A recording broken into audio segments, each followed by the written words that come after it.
Preview.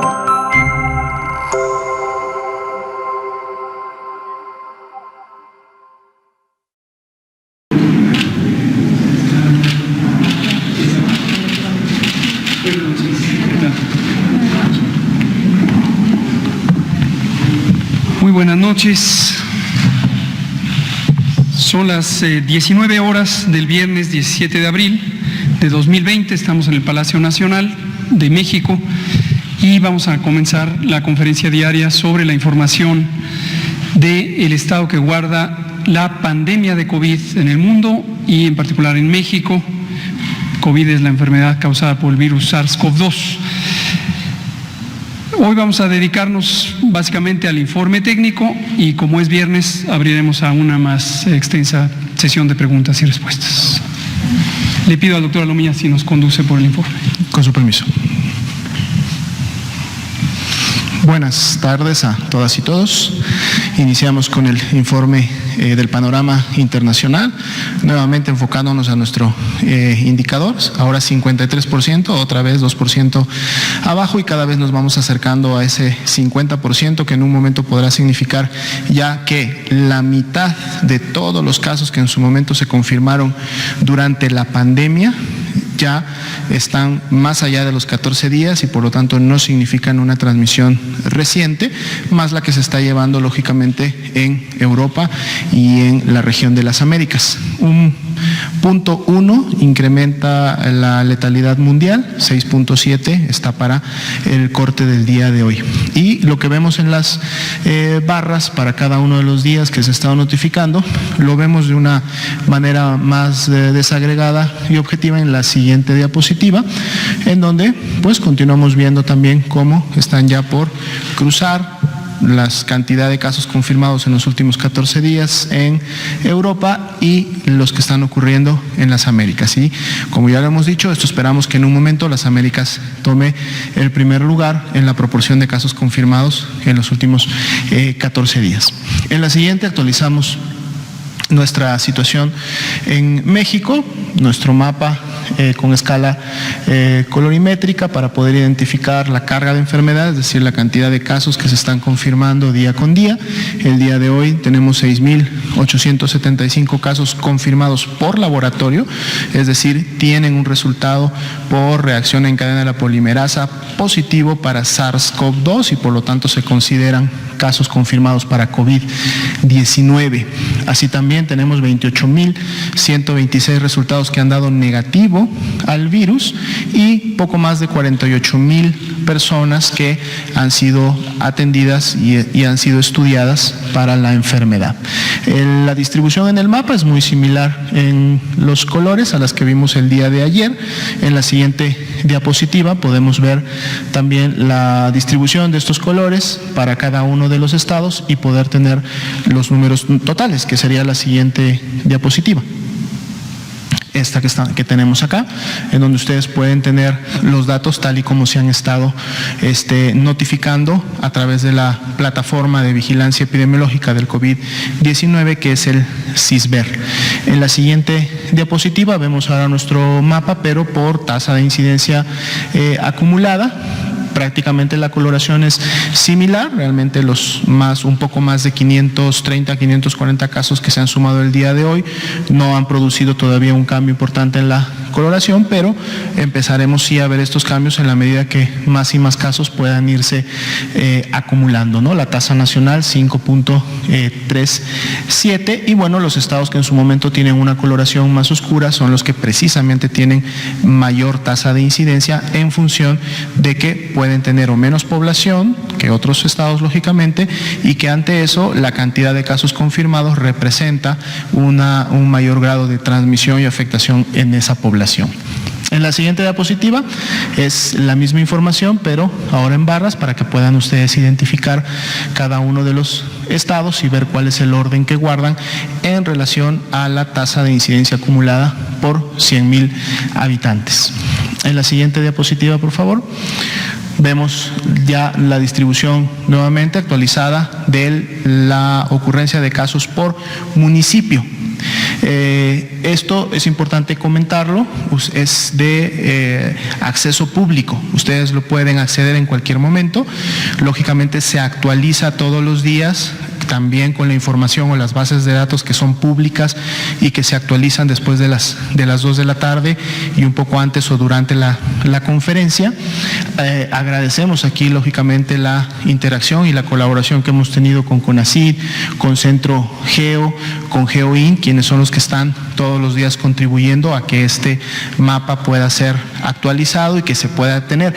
Este es el link, la liga web, en donde ustedes pueden sin ningún problema consultar el mapa, y es mejor de hecho consultarlo en línea porque les permite hacer ampliaciones, les permite ampliar un estado o un municipio para ver la distribución mucho mejor en alta resolución, y además cuando ustedes ponen el mouse sobre alguno de los municipios les va a decir la cantidad de casos confirmados que hay en ese municipio, y por lo tanto también es más fácil, así en alta resolución, poder identificar cuáles son los municipios vecinos, porque si recuerdan, la primera, actividad que va a haber el 17 de mayo, que tiene que ver con municipios que no han tenido casos o que no son vecinos de un municipio con casos confirmados, pues bueno, lo vamos a poder observar prácticamente en tiempo real en este mapa y poder tener esa información muy puntualmente. De los 2.457 municipios que están ahora sí notificados por INEGI, son 501 los que al corte de hoy tienen al menos un caso confirmado, lo cual entonces representa que hay transmisión en el 20.4% de los municipios de todo el país, y en el mapa podemos ver dónde se encuentra la concentración precisamente de estos municipios al interior de las entidades federativas. Los invitamos a consultar el mapa, va a ser de mucha utilidad para todos, incluida para la población, que también lo puede hacer con un acceso a una computadora y a internet. En la siguiente diapositiva tenemos la distribución por grupo de edad. Es una distribución que se ha mantenido muy estable durante prácticamente las últimas 2 o casi ya 3 semanas. Los 6.875 casos han afectado una proporción, digamos, un poco mayor, 58% en hombres, y en la distribución por grupo de edad se ha seguido presentando de esta manera, manteniendo inclusive esa diferencia que vemos entre las barras amarillas, que son los pacientes que tuvieron que ser hospitalizados, y las barras verdes, que son los pacientes que son o fueron ambulatorios, que no necesitaron una hospitalización, y entonces las diferencias para cada grupo de edad se han mantenido muy estables en los últimos días. En la siguiente diapositiva podemos ver también en el marco de la hospitalización cuál ha sido el grado, en este caso de afectación, que han tenido los pacientes que han tenido que ser hospitalizados. En calidad estables, casi el 11%, graves, es decir, que si tienen signos y síntomas que requieren de una atención especializada, de una cama en el segundo nivel de atención, casi el 21%, y los pacientes intubados casi representan un 5%. Recordando que esta distribución es en base o tiene como marco a los 6.875 casos confirmados, que en la siguiente diapositiva podemos encontrar los casos que también a su vez todavía son sospechosos, y ahí podemos encontrar más casos. Y esto es importante siempre referirlo, porque como todos sabemos, los estados también están comunicando sus estadísticas, sus intervenciones, sus actividades a la población de sus entidades, y muchos de ellos también hacen referencia lógicamente a la cantidad de casos que en un momento han detectado, que han confirmado, las personas también que han fallecido.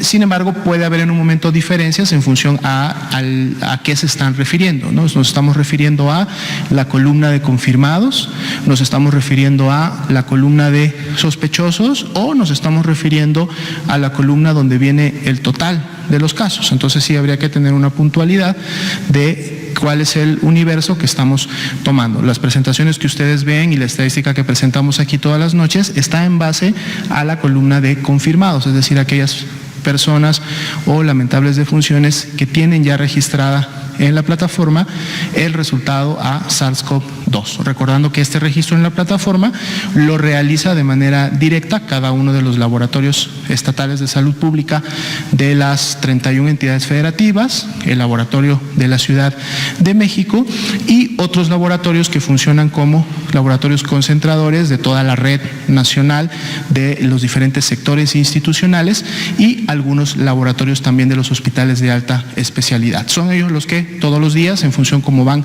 emitiendo y dando con esos resultados, están capturando puntualmente ese resultado en la plataforma, y lo que vemos aquí ya es la concentración de todo México de los resultados que en su momento ellos capturan. Así también tenemos 153 lamentables defunciones que están todavía en calidad de sospechosas, de donde podríamos esperar actualizaciones en el número de estas para el día de mañana. El día de hoy 546, y precisamente en la siguiente diapositiva podemos encontrar cómo han ocurrido estas en función de la fecha en la que lamentablemente fallecieron. Es una gráfica que estamos actualizando también todos los días. La curva negra es la de casos acumulados.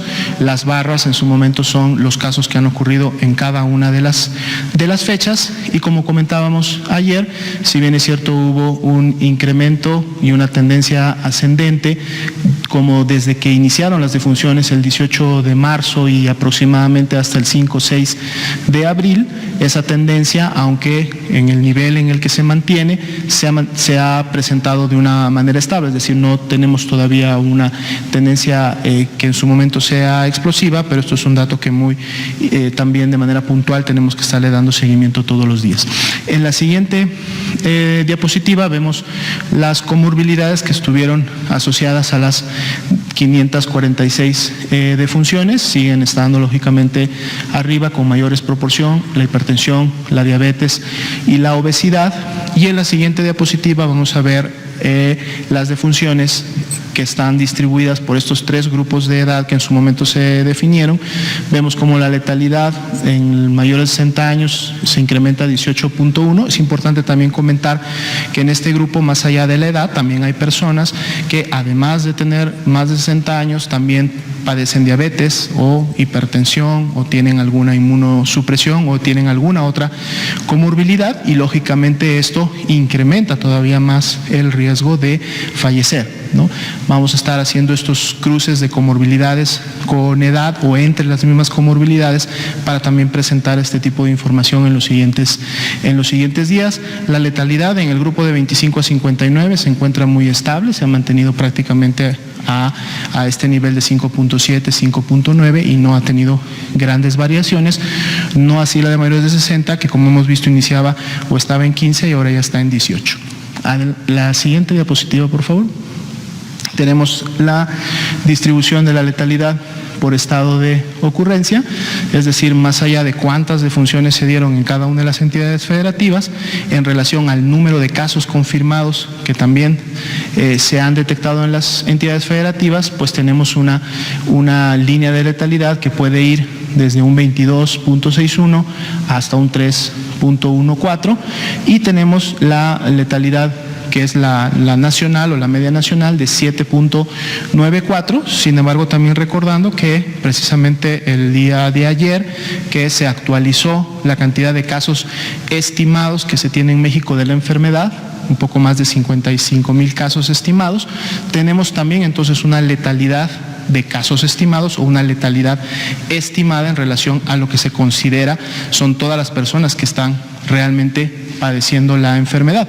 Recordando que la estimación, por lo que ya comentaba ayer el señor subsecretario, tiene un retraso de 2 semanas. Esto no es porque se tome ese tiempo para hacer los cálculos se hacen prácticamente ya teniendo la matriz y los datos en un lapso de 4 horas, pero esto se tiene precisamente porque para poder estimar se requiere la información que procede de todas las unidades de atención médica del país, más de 26,000 unidades de atención médica. Este proceso, que es un proceso externo a la Dirección General de Epidemiología, por la cantidad de unidades y por la metodología que se utiliza, pues sí lleva un tiempo, lleva aproximadamente aproximadamente una semana, 7, 8 días, y luego para tenerlo disponible como un dato para ya utilizarse unos cuantos días más, por eso tiene ese retraso, pero todas las semanas vamos a estar actualizando estas estimaciones. Sería 0.98, o sea, por llegar apenas a 1, la letalidad estimada, considerando el universo total de las personas que realmente han enfermado de COVID-19. En la siguiente diapositiva tenemos la mortalidad, 0.43 para el país, y la distribución de cómo esta se presenta también en los diferentes estados, desde 1.8 hasta un 0.08, y esto tiene que ver lógicamente con la cantidad de personas que residen en una entidad federativa. En la siguiente diapositiva tenemos los índices de positividad. El índice de la semana 15 se incrementó nuevamente, está ahora en 23.07, y el de la semana 16, que es en la que estamos actualmente, también tuvo un incremento, 17.51. Han sido incrementos, digamos que pequeños, recordando que la semana pasada habíamos cerrado alrededor del 20%, bueno, podríamos decir que ahora hemos llegado ya a un 23%, aún así eso es una variación pues bastante pequeña, pero como ya decíamos, esperaríamos que en la medida que se siga incrementando la transmisión, inclusive pensando que en un futuro inmediato pudiéramos estar ya entrando en un escenario 3, pues este porcentaje empezaría igualmente a incrementarse de manera importante. En la siguiente diapositiva tenemos la cantidad de personas que se han recuperado de la enfermedad. La proporción, aunque aumente el número de personas, 2.627 ahora, la proporción se mantiene más o menos estable, en función de que hay que ver que los casos que se han sumado en los últimos 14 días, que son las personas que presumiblemente estarían todavía, algunas infectadas, algunas todavía padeciendo signos y síntomas de la enfermedad, algunas en fase de recuperación, pues también se dan en los últimos días, y por lo tanto la proporción se mantiene estable, pero lo bueno es que continúan día con día habiendo más personas recuperadas. En la siguiente diapositiva tenemos la curva epidémica de casos sospechosos, es decir, ahora sí nos vamos, si recuerdan la tablita donde veíamos a todos, nos vamos a la tabla específicamente que habla de casos sospechosos, y esos 13.364, esta es la manera en que se han presentado. Si veíamos, ayer decíamos que había como un ligero decremento en los últimos días, bueno, vuelve nuevamente a tomar la posición o el punto en la línea cerca a los 1.200 diarios, y es algo entonces que tenemos que estar también monitoreando día con día, por lo tanto la tendencia se mantiene todavía ascendente. Y en la siguiente y última diapositiva, nuestra curva diaria de casos confirmados, acumulados, cómo se han acumulado los 6.875, y si vemos en las barras inferiores, que son los casos que se han confirmado día por día, pues bueno, para el último corte, que sería para el día de hoy, tenemos un ligero incremento también en la cantidad de casos que han salido confirmados. Vamos a ver si esto es solo para este día, veremos si mañana esa tendencia se mantiene, si es mayor o vuelve a disminuir como lo habíamos visto ya en días anteriores. Esto es un proceso del día a día, poder estar dando este seguimiento. Sería el panorama para esta noche. Muchas gracias, doctor José Luis Salomía, director general de epidemiología. Vamos a empezar aquí de este lado con Araceli. Usted, esta primera línea, y luego nos vamos acá a esta línea. Pero había un colega que quedó pendiente ayer, pero creo que no vino hoy. No, era un hombre, pero no vino. ¿Qué tal? Buenas noches a todos. Lisbeth Álvarez, del Diario Basta, del Grupo Cantón. Mi pregunta es la siguiente, subsecretario. El pasado 4 de abril, Diario Basta dio a conocer el ingreso de 4 infectados de coronavirus al reclusorio norte, la cual fue rechazada con una nota enviada a la redacción. Hoy, 13 días después, se comenta en diversos noticiarios que fallece una persona por COVID. ¿Por qué no se actuó con prontitud? Esta sería la pregunta. Perdón, si me puede especificar dónde ocurrió esto que le está diciendo. En el reclusorio norte. ¿De la Ciudad de México? No tengo conocimiento, ¿tú conoces? Sí, yo lo que puedo comentar, ¿sí se escucha? ¿No, verdad? Bueno. Sí, bueno, se escucha, ahora sí. Lo que podemos comentar es precisamente hay una intervención que se está haciendo de la mano con la Ciudad de México, que precisamente está enfocada a prevenir los brotes al interior de los reclusorios, en donde ellos, como un protocolo específico para este objetivo, están tomando muestras a todos los nuevos reclusos que ingresan a los reclusorios. El día de ayer por la tarde llegó el primer paquete de estas muestras, fueron 52 muestras que se tomaron a nuevos reclusos. Esto es lógicamente ya después de haber estudiado a los internos que podrían tener algún signo o síntoma, que podrían tener casos sospechosos, y de este primer paquete de 52 muestras que llegó ayer al INDRE, todas salieron negativas, es decir, no se tuvo ningún caso confirmado de COVID. Esto va a continuar, es decir, el día de hoy va a llegar otro grupo de muestras y mañana, y así en función de cómo vayan ingresando los reclusos. De la información que tenemos, por lo menos de este primer grupo, porque es importante comentarlo, estos casos no se reportan en la plataforma de CISBER porque no son casos sintomáticos. Para entrar a la plataforma de CISBER hay que cumplir con una definición operacional, que la definición operacional dice que debe de tener los signos y síntomas conocidos, al menos fiebre y cefalea, o al menos cefalea y presencia de tos, etcétera, ¿no? Dado que esto es, como digo, un protocolo precisamente para prevenir brotes al interior, muestrean a los reclusos nuevos que llegan, independientemente de que tengan unos síntomas. Por eso se maneja una base de información separada para no en su momento afectar las estimaciones que precisamente se están haciendo. Entonces son 52 resultados hasta el momento negativos, y lógicamente en el momento que se tengan resultados positivos, así lo sabrá la Ciudad de México y también lo podrá comunicar. Gracias, doctora Lomía. Gracias. Araceli Aranday, de Canal 11. Preguntarle sobre los municipios que van a levantar la cuarentena. No se ha entendido muy bien cómo va a ser el levantamiento escalonado, quiénes sí, quiénes no. Sabemos que los números y el panorama cambia, pero si nos puede hacer el favor de comentarnos cómo va a ser este proceso para levantar esta cuarentena. Muchas gracias. Con gusto. No es que no se haya entendido muy bien, es que no está definido todavía. Este levantamiento va a ocurrir hasta el 17 de mayo. Entonces, en este momento estamos en el proceso de definición de ese momento. Estamos hablando de un mes después, desde un mes antes estamos trabajando ya en la definición de lo que se tendrá que hacer un mes después, pero todavía no está definido.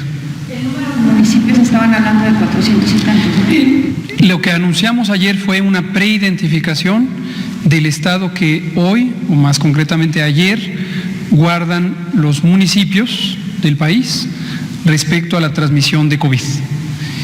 Y a lo largo desde esta fecha hasta el 17 de mayo, se estará trabajando, como venimos trabajando, con las medidas de control de la epidemia. Eso sigue. El momento de la decisión de quiénes sí pueden levantar las medidas y quienes no, dependerá del estado que guarden las condiciones de salud, específicamente sobre COVID, en ese momento. Posiblemente habrá un intervalo de la semana previa al 17 de mayo y según cómo esté la transmisión el 17 de mayo, se determinará quién puede levantar. Por ejemplo, si de aquí al 17 de mayo hay un municipio que hoy habíamos considerado que está sin transmisión, pero empieza a tener transmisión y no se logra controlar la transmisión en el municipio, pues no podrá levantar las medidas. Pasará a color rojo, por decirlo en el mapa. Si por el contrario, hoy tenemos un municipio identificado con transmisión, pero se logra el control de la transmisión en ese municipio, pasa al color verde y puede levantar. Entonces, esto irá ocurriendo según la situación. Eso lo ve la Secretaría de Salud. El Consejo tiene una facultad de disponer políticas generales, pero no tiene un carácter operativo. Con mucho gusto. Vámonos dos acá y regresamos dos para acá. Laura Poy, Solano y usted. Muy buenas noches, doctores. Yo quisiera hacerle dos preguntas. La primera con relación al comentario que hizo el gobernador Bonilla con respecto a los decesos. Hace un minuto el doctor Alomía nos hizo una explicación, pero si nos pudieran precisar hasta dónde también es una responsabilidad quizás de los estados, porque lo que hemos entendido es que se trata de decesos que tienen que estar confirmados por laboratorio, ¿no es cierto? Si usted nos pudiese, o el doctor Alomía nos pudiesen precisar cómo es que se hacen estos datos, ¿no? Para que no haya estas distorsiones de que faltan lamentables decesos. Y también preguntarle con respecto a, cuando vimos este mapa que presentaron en la conferencia de la mañana ayer, vimos claramente los municipios ya pintados de rojo. En esos municipios, doctor, ¿se puede saber ya qué nivel de ocupación ya tienen de las instalaciones hospitalarias para casos graves o críticos? Es decir, ¿en qué nivel van? ¿Ya están en el 30, en el 40? ¿Por qué hemos notado que hay distintas ciudades, incluyendo barrios de esta ciudad, donde la gente está empezando a salir nuevamente? Algo está pasando, no sé. Tal vez saber si ustedes perciben esto o no. Gracias, doctor. Muchas gracias, Laura. Me voy primero a la segunda pregunta, lo otro, efectivamente, que nos lo explique a detalle el doctor Alomía. Sobre lo segundo, qué bueno que lo pregunta, es importante. En este momento, lo habíamos dicho más o menos hace unos 8 días, es posible que usted, y me dirigí también a la ciudadanía, que usted no tenga la percepción de que hay un problema de salud, porque no lo está viendo, no conoce a alguien en particular en su familia o en sus amigos o en sus conocidos o sus vecinos que tenga COVID, y posiblemente tiene una percepción de que esto es algo muy lejano o incluso con poca posibilidad, poca probabilidad de que le afecte a usted. Queremos seguir enfatizando que no es el caso. Todas y todos en este país tenemos la posibilidad y una probabilidad considerable de tener la infección, ser infectados, ser contagiados del nuevo coronavirus y tener la enfermedad COVID. Si esto ocurre y la persona que es infectada no tiene enfermedades crónicas, tiene menos de 60 años, no tiene obesidad, no es una mujer embarazada, lo más probable es que tenga una enfermedad que se limita, que dure 10 a 14 días y no pase a mayor consecuencia. Pero si es una persona que tiene obesidad, como lo tienen 3/4 partes de la población mexicana, ya sea obesidad o sobrepeso, o bien tiene alguna enfermedad crónica, o bien tiene antecedentes familiares de diabetes y tiene por lo tanto el riesgo de padecer diabetes sin saberlo, o cualquiera de las situaciones de salud, es una mujer embarazada, etcétera, tiene el riesgo de que tenga una enfermedad que le sorprenda y que le lleve a un desenlace muy desafortunado. No queremos que eso le pase ni a usted ni a nadie, y por eso hemos pedido que se queden en casa, que se mantengan a buen resguardo. Está claro que hay una serie de actividades que cada uno de ustedes estaba acostumbrada y acostumbrado a hacer, y también está muy claro que hay necesidades de salir porque había una actividad económica, quizá un pequeño negocio, quizá un comercio ambulante, quizá un compromiso de un trabajo que se hace con visita a otros lugares. Nos queda muy claro, no es deseable la situación que estamos viviendo, pero si no hacemos estas medidas de mitigación que se resumen en quédate en casa, lo que va a ocurrir es que van a empezar a aumentar los contagios, y eso le va a afectar a usted, a cada uno de ustedes y a todos y todas, y eso no es deseable para nadie. Lo que le ocurrió a los países europeos, desafortunadamente, no a todos, pero a un buen número de ellos, es que les tomó por sorpresa la epidemia, la consideraron una epidemia que podía controlarse y siguieron circulando en el espacio público por demasiado tiempo. Y cuando ya intentaron hacer algo, era demasiado tarde. No queremos que eso le pase a México. Entonces pedimos, y gracias por la pregunta, Laura, pedimos que sean conscientes de esto. Entre más rápido nos mantengamos en casa, vamos a tener menos contagios. Entre más tiempo estemos sin reunirnos con otras personas, vamos a poder salir de este problema. Si no ocurre así, vamos a tener una epidemia más intensa, más difícil de controlar y vamos a sufrir las consecuencias en la salud y también en la vida de todos los días, incluyendo la parte económica. Entonces, más vale mantener el orden, la disciplina y todos juntos, todas juntas, lograr salir adelante de esto. Gracias. Sobre la mecánica del Sistema Nacional de Vigilancia Epidemiológica y los señalamientos que hizo el gobernador Bonilla, primero quiero decir respecto al gobernador Bonilla, lo mismo que digo respecto a los 32 gobernadores y gobernadoras, o las 2 gobernadoras y los 30 gobernadores. Merecen todo nuestro respeto. Ellos son la autoridad sanitaria de cada estado y, como hemos explicado, la Ley General de Salud contempla lo que jurídicamente se llama la concurrencia entre la Federación y los estados. Esto quiere decir, ambos somos partícipes de la responsabilidad del cuidado de la salud de la población que vive en cada rincón del país. Pero la ley contempla claramente qué le toca hacer a cada quien y cómo se complementa el gobierno federal con los gobiernos estatales. Y efectivamente, en materia de vigilancia epidemiológica, tenemos claramente estipulado en el título 8º de la Ley General de Salud, en los artículos 134 al 139, las circunstancias, las condiciones en las que opera la vigilancia epidemiológica como parte de la prevención y el control de las enfermedades. También tenemos la norma oficial mexicana 017 SSA2 para la vigilancia epidemiológica, que detalla cuáles son las responsabilidades de los distintos niveles técnico-administrativos del Sistema Nacional de Salud. Entonces, existe un nivel local, que son los hospitales y los centros de salud.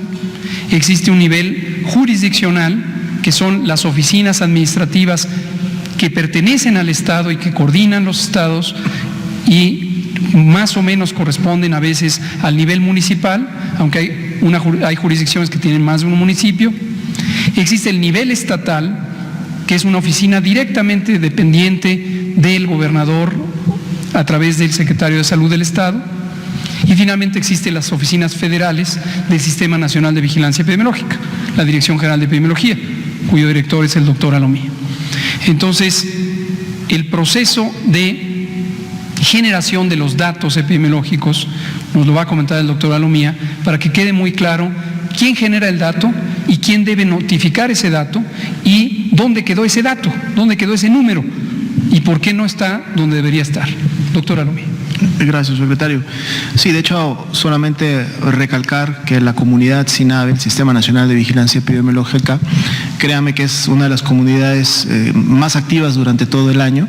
En estos momentos en los que nos encontramos en una pandemia y en una epidemia, está todavía al triple de activa. De hecho, aprovechar el espacio para generar un agradecimiento a toda esta comunidad, médicas, médicos, epidemiólogos que están dentro del Sistema Nacional de Vigilancia Epidemiológica, que trabajan arduamente todos los días, no solamente en oficinas integrando casos, sino también en campo, visitando a los pacientes, haciendo las investigaciones, checando los brotes, viendo que los números en su momento sean los que deben de ser, y aplicando también las intervenciones que van en su momento a prevenir que esto suba de nivel. Ellos están activamente trabajando día con día, fines de semana, no han parado ni descansado, al igual que muchos desde que esto inició.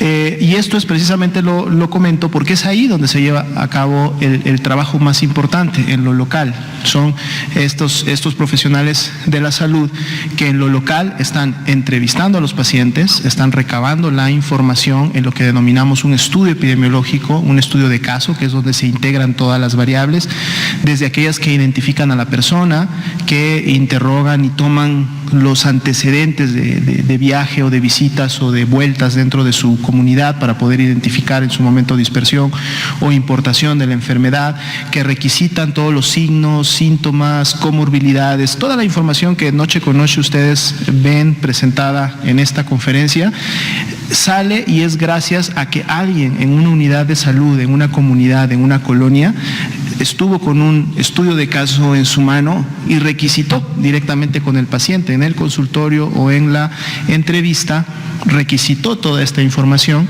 que entonces lo que hacen es proceder a notificarla en un sistema en línea. La mayoría de los epidemiólogos tienen acceso a una computadora y lógicamente una conexión de internet en donde opera lo que hemos comentado también en noches anteriores, el SISBER, que es el Sistema de Vigilancia Epidemiológica de la Enfermedad Respiratoria. Se ingresa con un nombre de usuario y un password que cada uno de ellos tienen, ya las personas designadas para hacer este reporte, y a través de este sistema toda esa información que tomaron del paciente, de la persona, la ingresan al sistema. En el momento en que ellos ingresan la información, terminan y le dan clic en notificar o enviar, en ese momento toda esa información está cayendo en la base de datos federal, base de datos a las cuales tienen acceso cada una de las unidades, tienen acceso las jurisdicciones sanitarias, tienen acceso los estados, y entonces cada quien en el marco de su competencia puede obtener la información y con esa información preparar también presentaciones, preparar productos analíticos que en su momento son expresados en los diferentes niveles.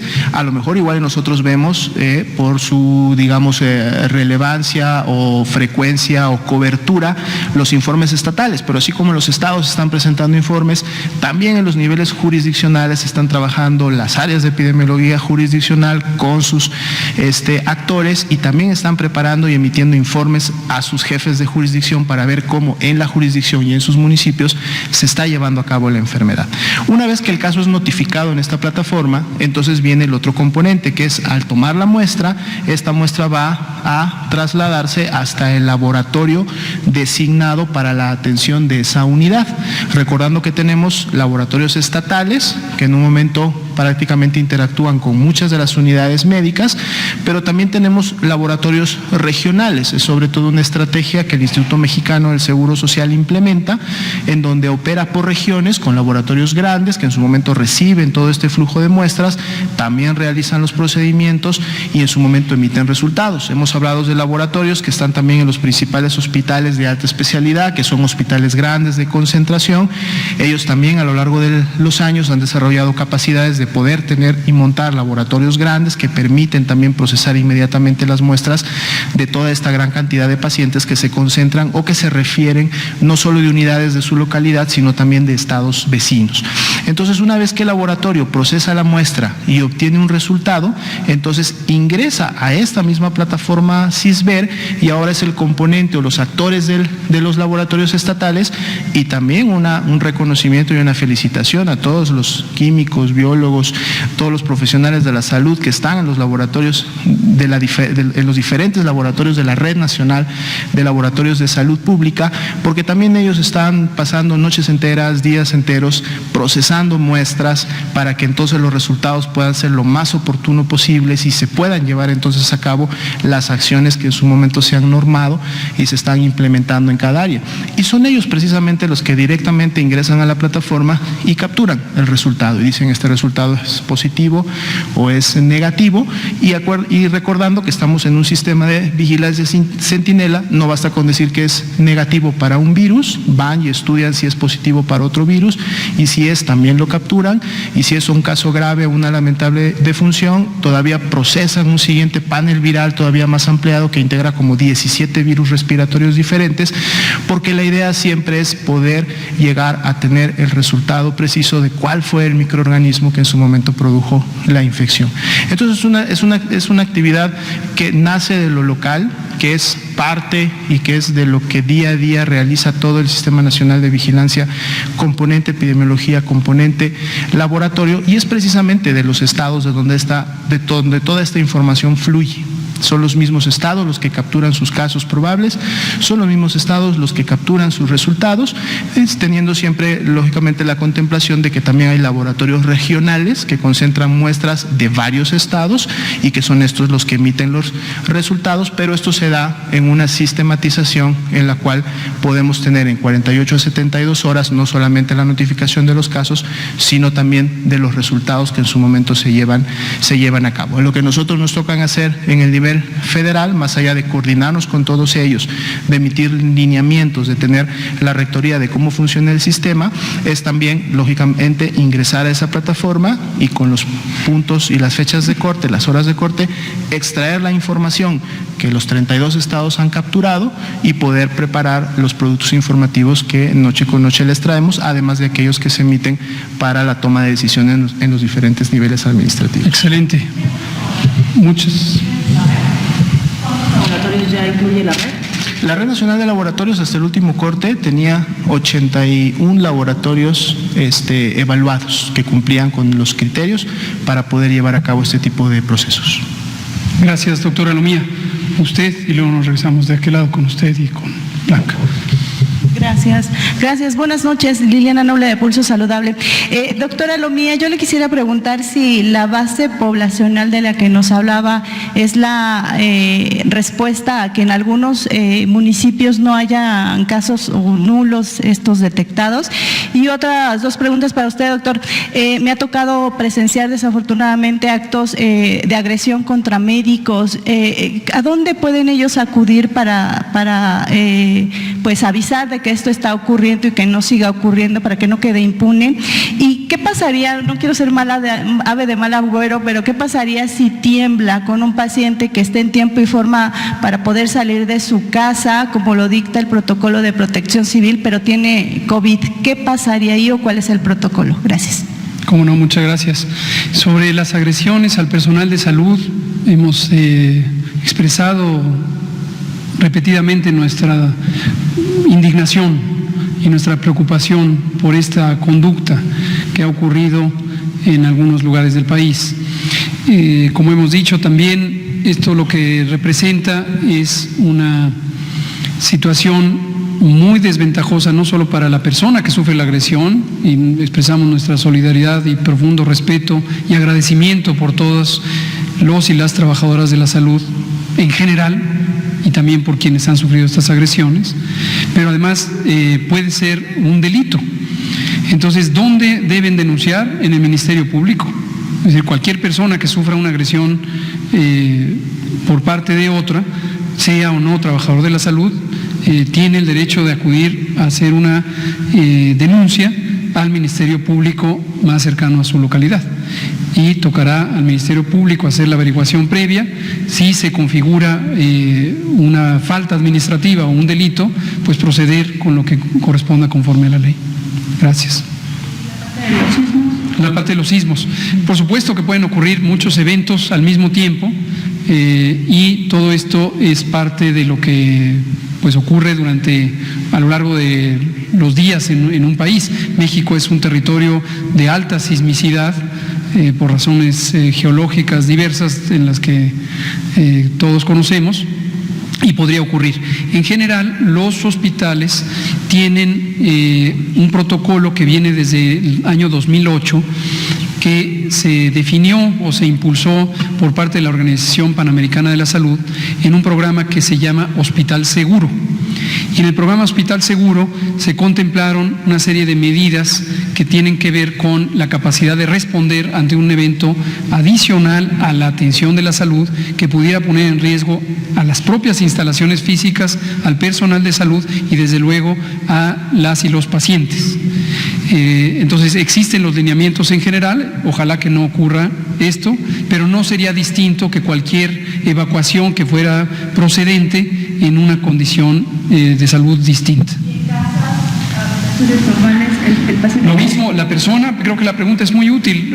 Si una persona tiene COVID y está en el periodo de resguardo domiciliar para evitar contagiar y empieza a temblar y suena la alarma sísmica y debe evacuar, lo que puede hacer es ponerse el cubrebocas. Asumimos que las personas que están en resguardo domiciliar se han allegado de un cubrebocas que permita que no contagien a las personas en su casa, se pone cubrebocas y sale, y ya, después regresa, se lave las manos y demás, ¿no?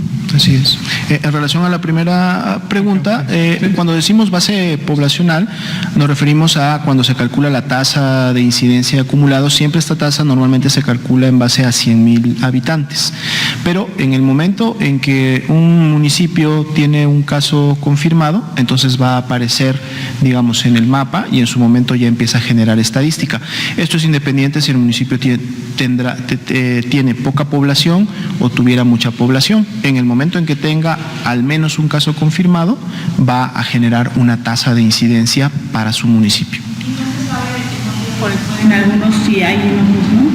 Bueno, esto depende lógicamente de la dinámica de transmisión y del contagio. Exactamente, como hemos podido ver en la gráfica que se presenta de los municipios con casos, precisamente vemos cómo hay una dinámica en municipios aledaños, sobre todo aquellos que tienen gran concentración poblacional, y si viéramos aquellos municipios que en este momento no tienen casos, son precisamente municipios que tienen menos conectividad con estos grandes municipios, o en su momento tienen dinámicas que se integran más entre ellos que con estos otros municipios grandes. Pero esto no necesariamente quiere decir que más adelante alguno de ellos puedan tener también casos confirmados, ya sea porque las personas se movilizan a municipios grandes a hacer trámites, a hacer compras, por algún tipo que en este momento lógicamente deberían de ser solo temas esenciales, porque la recomendación es quédate en casa y esperando que se tenga en sus municipios todo lo necesario para quedarse en casa, y eso precisamente es lo que va a contribuir a estos municipios más pequeños o que en la actualidad no tienen casos a poder continuar así a lo mejor hasta el 17 de mayo. Si estos municipios que en el hoy no tienen casos confirmados mantienen la recomendación de la Secretaría de quedarse en casa, de no salir, de no movilizarse tanto, podrían conservar esa situación de no tener casos hasta el 17 de mayo y poder salir antes de las medidas. Gracias, doctora Lomía. Vamos con ustedes dos y luego usted había levantado la mano y usted allá atrás.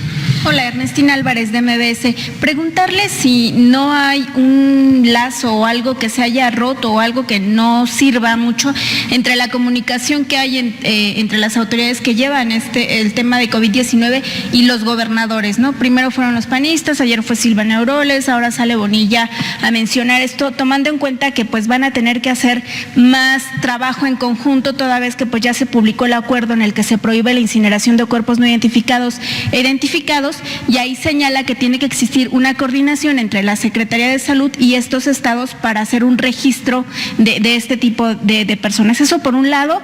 Y la otra pregunta sería si ustedes van a acatar esto que marca la Organización Mundial de la Salud sobre volver a hacer un recuento de los datos, las cifras que tienen sobre COVID-19 para evitar que pasen casos como el de China, donde pues se elevó el número de personas que habían fallecido de acuerdo a las primeras cifras que ellos tenían. Gracias. Con mucho gusto. Qué bueno que menciona lo de hoy se publicó en la versión vespertina del Diario Oficial este acuerdo secretarial conjunto entre la Secretaria de Gobernación y el Secretario de Salud respecto a la disposición de restos finales o de cadáveres y la incineración.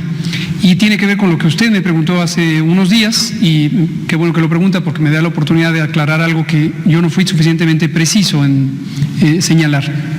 Había yo dicho que habría este acuerdo y que se contemplaba que no hubiera incineraciones, pero no fui preciso al señalar que esto es específicamente en el caso de cuerpos no reclamados o cuerpos no reconocidos. Nada más. Las personas que fallecen y son reconocidas por sus familiares pueden proceder sin problema a la incineración. Y la razón es la que expliqué hace unos días, es en virtud de la ley de víctimas que contempla la necesidad de mantener la posibilidad de identificar a las personas que fallecen.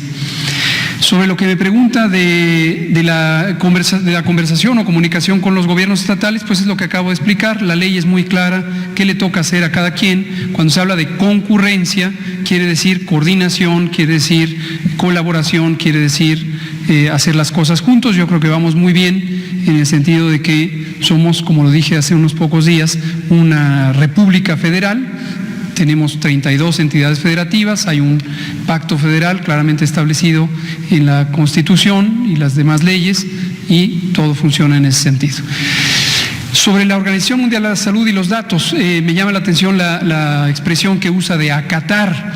No funciona así. La Organización Mundial de la Salud está conformada por estados libres y soberanos, por países, técnicamente se llaman estados miembros, y la soberanía de la organización reside en la Asamblea Mundial de la Salud, que está conformada por todos los estados miembros. Entonces no hay tal acatamiento o no acatamiento. La función de la Organización Mundial de la Salud es brindar asesoría técnica y científica en materia de salud para los estados miembros, para todo el mundo.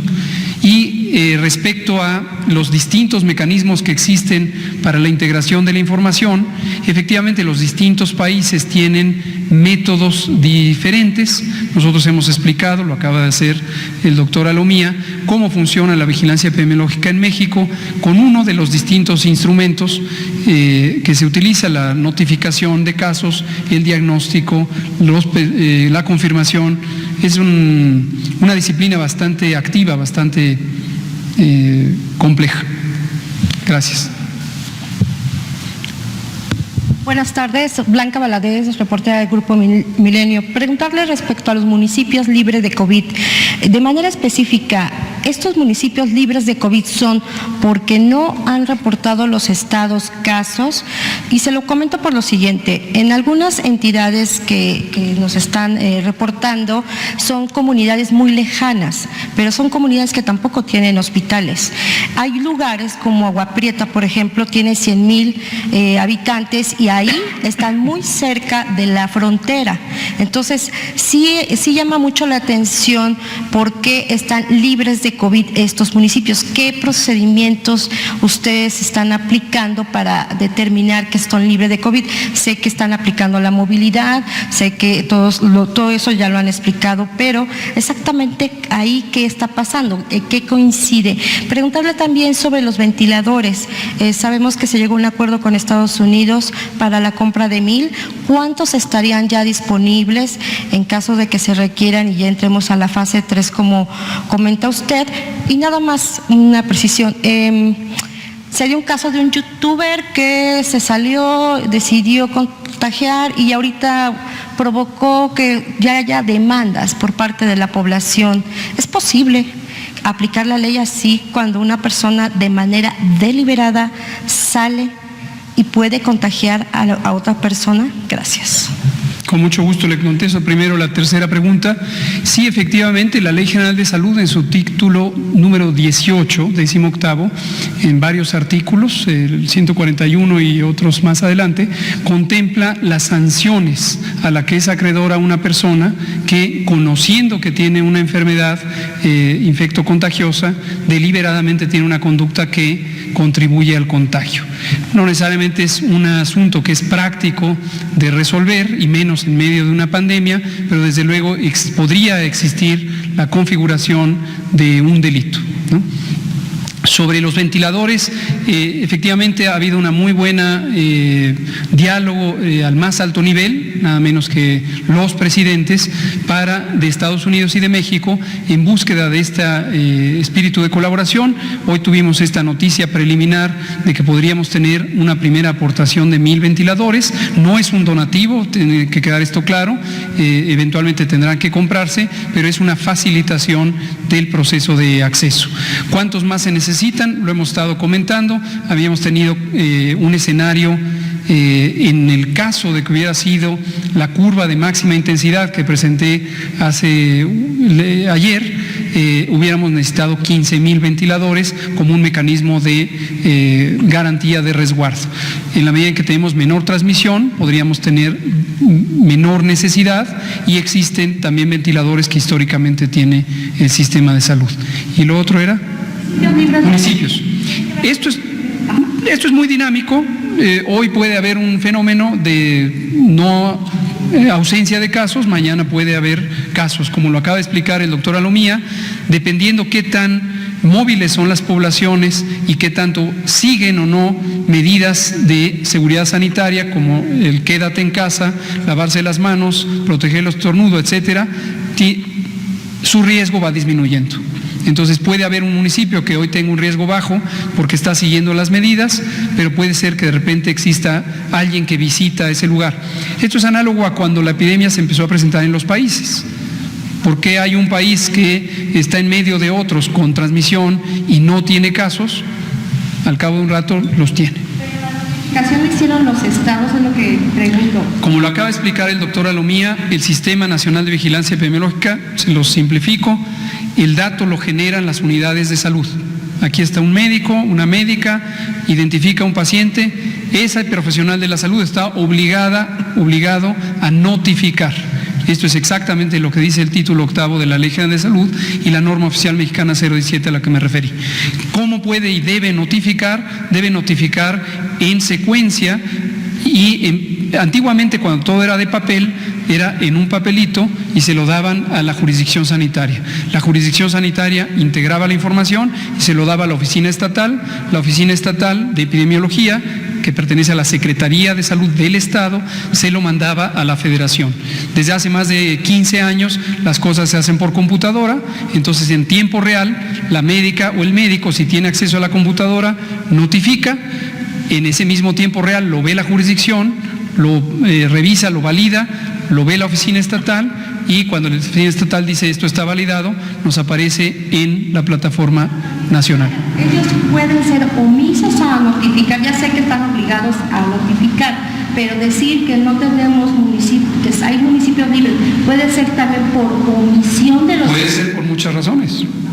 Y entonces esa omisión puede ser puede ser, entonces también puede ser y en lugares donde no hay hospitales, por ejemplo, en las zonas lejanas, ¿cómo van a detectar si hay o no? Pero donde hay centros de salud pueden detectar los casos. Unidades rurales. Por favor. Caravanas. Nos quedan 7 minutos. Adriana Estela Flores de IMER, nada más, aquí está. 6 minutos. Gracias. Ayer me escuchaba. Buenas noches. Y usted quedó pendiente porque está Doctor, el colega. buenas noches. Mañana empezamos con usted. Respecto al acuerdo de incineración, nada más preguntarle si tiene el dato de cuántas de las defunciones que se han tenido hasta el momento han terminado así, o sea, han recibido este tratamiento de los cadáveres, si la totalidad ha recibido incineración y si se han topado también con cuerpos en este universo de defunciones, con cuerpos que estén en esa condición, sin identificar. También preguntarle cuánto tiempo pasa, si nos puede precisar, de una muerte que sea sospechosa a ser confirmada por COVID-19. Y también hubo un estudio hoy que hablaba de que el Estado de México, o sea, revelaba la vulnerabilidad de los estados para COVID-19 y el Estado de México, Veracruz y Chiapas aparecen en los que aparecen con mayor vulnerabilidad. Si me puede precisar si les preocupa la situación especialmente en el Estado de México. Gracias. Con mucho gusto. Respecto a la incineración y la disposición final de los restos humanos, esto no es parte del proceso de vigilancia. Esto es parte, por un lado, de la atención médica misma, en la medida que las personas estén en atención y pudieran fallecer. Segundo, es materia local, en términos legales, la responsabilidad de todo el tema funerario y la disposición final es una responsabilidad estatal. Y tercero, obviamente las familias son libres de decidir cuál es el mecanismo por el que quisieran los servicios finales de sus familiares que pierden la vida. Ese es más o menos como ocurre. El estudio que me platica no lo conozco, sería muy interesante si me lo puede proporcionar, sobre la vulnerabilidad. En términos generales, la vulnerabilidad, esto también lo comentaba un colega hace unos días en referencia a las comunidades rurales y preguntaba sobre la desnutrición. La vulnerabilidad depende de muchos factores, depende a qué le llamemos vulnerabilidad. Puede ser vulnerabilidad a contagiarse, vulnerabilidad a complicarse, vulnerabilidad a no tener acceso a los servicios de salud, etcétera, ¿no? Pero me interesaría conocer el estudio si me lo dice. ¿Una muerte sospechosa confirmada? El tiempo en que, bueno, si nos comenta el doctor Alomía, sí, el proceso. De hecho, no está necesariamente asociada al tiempo de la defunción. Hay que recordar que las personas, y en este caso cuando se convierten en pacientes, o sea, si desarrollan signos y síntomas, desde ese momento se toma la muestra. Lamentablemente la defunción pues es el resultado a lo mejor de una evolución que en su momento depende de cada persona, cómo reaccionó su sistema inmunológico, si respondió a las medidas durante el tratamiento. momento, pero un resultado confirmatorio se puede tener o se tiene muchos días antes, desde que la persona fallece. En el momento en que fallece ya se tiene el resultado. Si la defunción se acercó en un momento determinado muy cerca a la fecha en la cual la persona ingresó al hospital y se tomó la muestra, pues bueno, podría estar dentro de esta ventana de las 72 horas, que es lo que normalmente se emite un resultado. Gracias, doctora Lomía. Última pregunta ya el colega de camisa. Doctor, buenas noches. David Pérez de Tejada, Informe 24.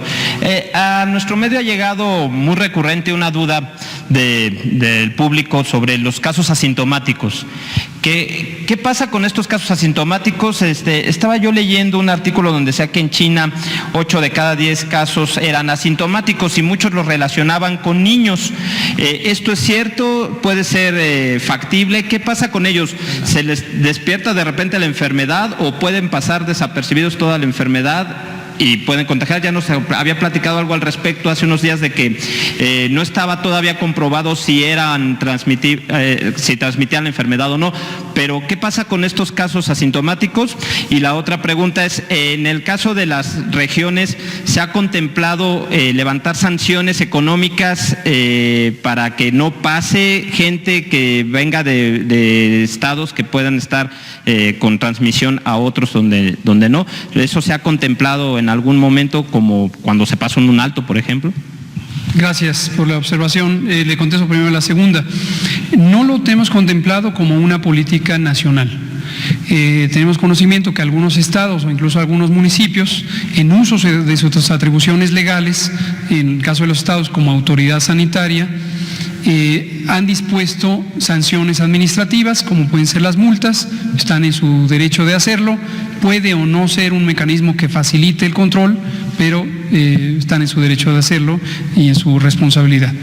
Sobre los asintomáticos, efectivamente se identifica que puede haber personas que tengan la infección y que ésta sea demostrada por una prueba de laboratorio, tomando una muestra de las secreciones respiratorias de la nariz y la faringe, donde se identifica el virus mediante la técnica de PCR, pero que la persona no tenga ni fiebre, ni dolor de garganta, ni tos, ni dolor de cabeza, ni escurrimiento nasal, ni enrojecimiento de los ojos, ni dolor muscular, ni nada.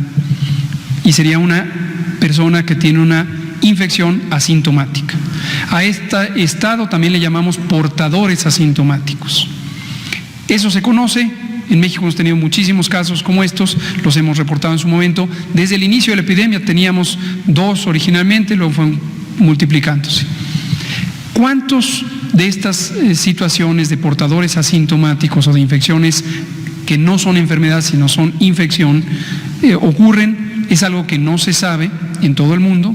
La experiencia de las epidemias en todo el mundo no ha revelado una cifra al respecto, pero por experiencia con otros virus respiratorios, no solamente los coronavirus, sino la influenza, por ejemplo, y el metaneumovirus y el rinovirus y muchos otros virus, se asume que puede ser un porcentaje muy significativo. Entonces no sorprendería que pudiera ser cerca del 80% y que eventualmente, como hemos dicho en otras ocasiones, existamos muchos que tengamos infección por el nuevo coronavirus sin consecuencia de enfermedad y esperamos después pudiera venir el estado de inmunidad. Muchas gracias. Terminamos aquí, 20:01 y nos vemos mañana. Gracias. Hasta luego.